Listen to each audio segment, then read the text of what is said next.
आज हम दिल्ली विधानसभा के बाहर खड़े हैं। विधानसभा लोकतंत्र का मंदिर होता है जहां पर जनता की आवाज उठाई जाती है।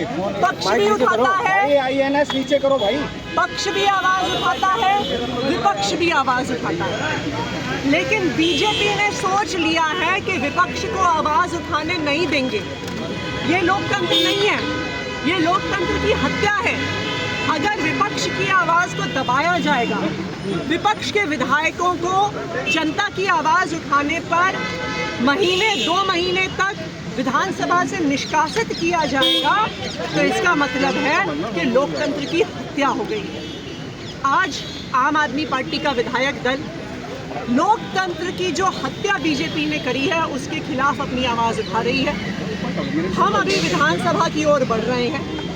हमारी बीजेपी से ये रिक्वेस्ट है कि वो हमारे निष्कासित साथियों को भी विधानसभा में एंट्री दें।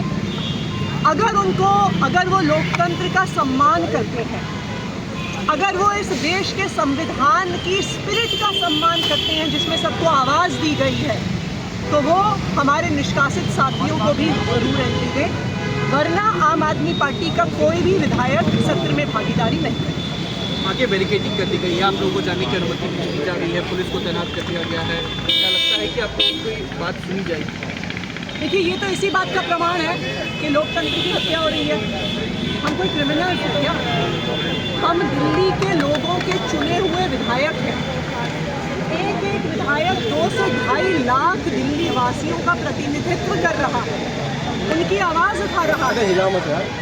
तो हम ऐसे सवाल उठाते हैं जो बीजेपी को पसंद नहीं है, तो हमें बोलने नहीं दिया जाएगा। अगर हम कह रहे हैं कि गंदा पानी आ रहा है तो वो आवाज़ विधानसभा तक नहीं पहुँचे। अगर हम कह रहे हैं कि पावर कट हो रहे हैं तो वो आवाज़ विधानसभा तक नहीं पहुँचे। अगर हम कह रहे हैं कि अस्पताल में दवाइयाँ नहीं हैं तो क्या वो आवाज़ विधानसभा तक नहीं पहुँचे। जब हम कहते हैं कि दिल्ली में प्रदूषण का स्तर बढ़ गया है, क्या वो आवाज़ विधानसभा तक नहीं पहुँचे।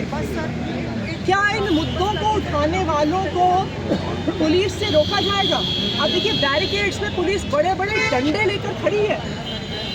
वो क्या चाहते हैं कि जो विधायक अपने इलाके की जनता की आवाज़ उठाए, हम उन्हें लाठियों से मारेंगे? ये बिल्कुल इस बात का प्रमाण है कि भाजपा के राज में लोकतंत्र की हत्या है।